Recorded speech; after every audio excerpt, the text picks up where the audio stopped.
नमस्कार मित्रांनो, मी प्रवीण बाबर, अध्यक्ष भूमिपुत्र संघटना महाराष्ट्र राज्य। आज किसनवीर सहकारी साखर कारखान्याच्या सर्व कामगारांच्या दृष्टीनं अत्यंत महत्त्वाचा असा दिवस आहे। कारण किसनवीर कारखान्याच्या कामगारांच्या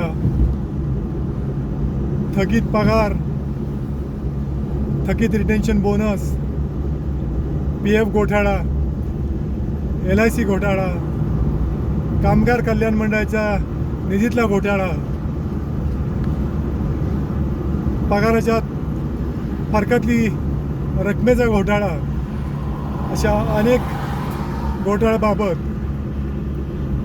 एकूण 200 कोटी रुपयांच्या रकमेच्या अपहाराबाबत घोटाळ्याबाबत आज किसनवीर कारखान्याच्या कार्यकारी संचालक यांना सहाय्यक कामगार आयुक्त सातारा यांनी भूमिपुत्र संघटनेच्या तक्रारीवरून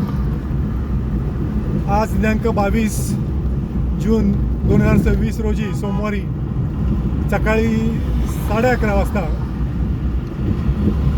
सातारला भूमिपुत्र संघटनेच्या तक्रारीबाबत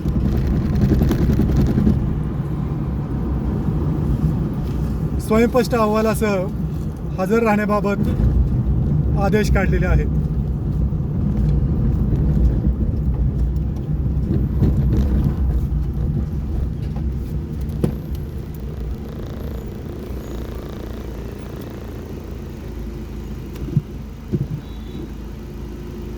या बाबतीमध्ये मला आपल्याला एकच सांगायचं आहे की अत्यंत सकारात्मक भावनेने मी आणि माझे सहकारी आज या मीटिंगसाठी निघालेलो आहोत। मला आशा आहे की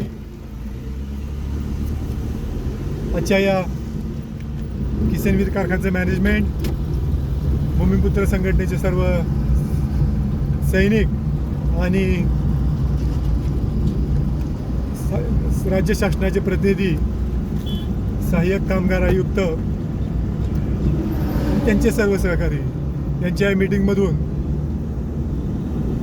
कामगारांच्या बाबतीत काहीतरी सकारात्मक निर्णय होईल आणि खूप वर्षापासून पेंडिंग असलेलं किसनवीर कारखान्याचं कामगारांचं 39 महिन्याचे पगार, 10 वर्षाचा रिटेन्शन बोनस, साधारण 15 ते 18 कोटीचं LICचं मॅच्युअर झालं LICचं देणं, साधारण 20 कोटी रुपयाचं PFचं दंड व्याज, 10 ते 12 कोटीचं कामगार कल्याण मंडळाचं देणं आणि साधारण 25 ते 26 कोटी रुपयाच्या कामगारांच्या फरकाची रक्कम, असं 200 ते 225 कोटी रुपयाच्या रकमेबाबतचा निर्णय आज आपल्याला या मीटिंगमधून होणे अपेक्षित आहे। किसनवीर कारखान्याच्या कामगारांना माझं एकच सांगणं आहे की मित्रांनो, हा प्रवीण बाबर आणि आपली सर्वांची भूमिपुत्र संघटना अत्यंत ताकदीनं, अत्यंत प्रखरतेनं प्रत्येक विषय हातात घेऊन पुढे जात चाललेली आहे। नुकताच आपण किसनवीर कारखान्याच्या ऊस उत्पादक शेतकऱ्यांच्या 15 नोव्हेंबरपासून थकीत असलेल्या 120 कोटीच्या FRPच्या रकमेचा विषय मार्गी लावलेला आहे। गेल्या 4 दिवसापूर्वीच FRPची सर्व रक्कम 120 कोटी रुपये किसनवीर आणि खंडाळा कारखान्याची संपूर्ण रक्कम शेतकऱ्यांच्या बँक अकाउंटवर जमा झालेली आहे। उद्या मंगळवार आणि बुधवार या दोन्ही दिवसामध्ये अजिंक्यतारा प्रतापगड कारखान्याची 80 कोटी रुपयाची थकीत FRPची रक्कम, त्याच्यामध्ये वाई तालुक्यातील जो 1 लाख टन ऊस वाई तालुक्यामधून प्रतापगडनं घेऊन गेला होता, त्याचीही रक्कम उद्या आणि परवा मंगळवारी बुधवारी शेतकऱ्यांच्या अकाउंटवर जमा होत आहे। दोन्ही विषय जवळपास मार्गी लागले तर जमा आहेत। सातारा जिल्हा मध्यवर्ती बँकेच्या बेकायदेशीर कर्मचारी भरतीवर भूमिपुत्र संघटनेनं अभ्यास करून राज्य शासनाकडे वेळेवर तक्रारी करून ही भरती प्रक्रिया रद्द करावी अशी प्रकारची मागणी राज्य शासनाकडे केली होती. राज्य शासनाने या तक्रारीची दखल न घेतल्यामुळं मुंबई हायकोर्टाच्या नागपूर खंडपीठाकडे आपण रीट अर्ज दाखल केला आणि त्या माध्यमातून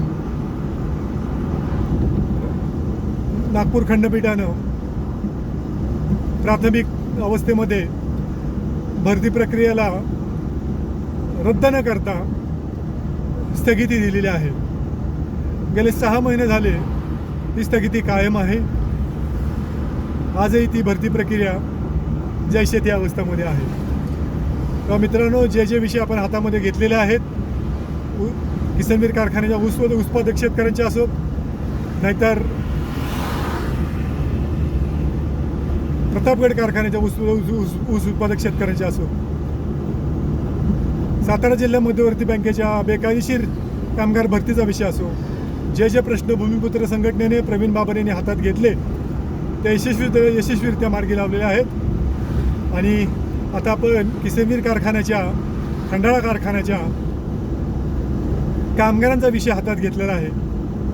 मित्रांनो, मला आज खात्री आहे की आजच्या या मीटिंगमध्ये कामगार आयुक्तांच्या आणि किसनवीर कारखान्याच्या मॅनेजमेंट बोर्डच्या मीटिंगमध्ये हा विषय बऱ्यापैकी मार्गी लागेल अशी मी अत्यंत सकारात्मक आहे. या बाबतीत हा विषय मार्गी लागला तर आनंदच आहे. परंतु दुर्दैवाने हा जर विषय या मीटिंगमध्ये मार्गी लागला नाही, मित्रांनो खात्री बाळगा की प्रवीण बाबर भूमिपुत्र संघटना थांबणार नाही. हा विषय अधिक प्रखरतेनं, अधिक ताकदीनं, आपल्या सर्वांच्या संघटित ताकदीनं हा विषय आपण पुढे घेऊन जाऊ. आणि आता आपण तालुक्याच्या जिल्ह्याच्या पातळीवर लढतोय, तर मी तुम्हाला खात्रीशी सांगतो, हा विषय जर मार्गी लागला नाही तर भूमिपुत्र संघटना हा विषय तालुक्याच्या जिल्ह्याच्या पातळीवरून पुढं महाराष्ट्राच्या पातळीवर घेऊन जाईल. आणि नामदार मकरंद पाटील जे किसनवीर कारखान्याचे चेअरमन आहेत, त्यांच्या मंत्रालयाच्या दालनापुढं, देवेंद्र फडणवीस यांच्या 6व्या मजल्यावर मंत्रालयातल्या ज्या दालनापुढं आपल्या किसनवीर कारखान्याच्या कामगारांचा विषय घेऊन जाईल. जोपर्यंत हा विषय मिटत नाही तोपर्यंत आम्ही सर्वजण आपल्या सर्वांच्या सहकार्यानं मंत्रालयाच्या पुढं हा विषय किसनवीर कारखान्याच्या कामगारांचा 200 कोटीचा जो भ्रष्टाचार झालेला आहे तो विषय मकरंद पाटील यांच्या दालनापुढं, मुख्यमंत्री देवेंद्र फडणवीस यांच्या दालनापुढं बेमुदत प्रकारे बॉम्ब आंदोलन केलं जाईल. आणि हा विषय अत्यंत प्रकृतीनं आपल्या महाराष्ट्रापुढे आणला जाईल अशा प्रकारची मी आपल्याला ग्वाही देतो. आजच्या मीटिंगमध्ये काय काय होतंय तेही आपल्याला वेळोवेळी कळवलं जाईल. याबद्दल निश्चिंत राहा. कामगारबद्दल मला आपल्याला एकच विनंती करायची, प्रवीण बाबर भूमिपुत्र संघटना ज्यावेळेला ताकदीने विषय सगळ्यांच्या पुढे घेऊन जाते त्यावेळेला आपलंही काहीतरी कर्तव्य आहे. मला माहिती आहे आपण सहकार्यामध्ये नोकरी करताय, थोडाफार दबाव आपल्यावर असेल, परंतु मला आपल्याला एकच सांगायचं आहे की वाघ म्हणलं तरी खातो आणि वाघो म्हणलं तरी खातो. मित्रांनो, आपण गेले 10 वर्ष हा दबाव सहन करताय. जुन्या मॅनेजमेंटच्या काळातला 6 वर्ष, नवीन मकरंद पाटील यांच्या मॅनेजमेंटच्या काळातला 4 वर्ष. आपली मनं मुरताड झालीत काय असा मला प्रश्न पडतो. आपली मुलं, आपली मुली, आपल्या बायका, मुलं सगळं आपल्याकडे तुमच्या या सगळ्या दैनंदिन कारभाराकडे बघतायत. ते काय म्हणत असतील तो विचार करा. किती निर्जीव, निर्बल झालाय तुम्ही. की साध्या तुमच्या हक्कासाठी तुम्ही लढू शकत नाही, एक शब्द काढू शकत नाही. तुमच्या जिंदगीबद्दल तुम्हीच तुमचा विचार करा. मी काय तुमच्याबद्दल जास्त बोलणार नाही. तुम्ही तुमच्या पद्धतीने विचार करा. जिथं जिथं शक्य होईल तिथं तिथं आवाज उठवा. तुम्ही जरी गप्प बसला तरी हा प्रवीण बाबर गप्प बसणार नाही. तुमच्यासाठी, कामगारांसाठी, ऊस उत्पादक शेतकऱ्यांसाठी कालही लढलाय, आताही लढतोय आणि उद्याही लढणार एवढी आपल्याला ग्वाही देतो. आणि माझं हे लांबलेलं फेसबुक लाईव्ह थांबवतो. जय हिंद, जय महाराष्ट्र, जय भूमिपुत्र.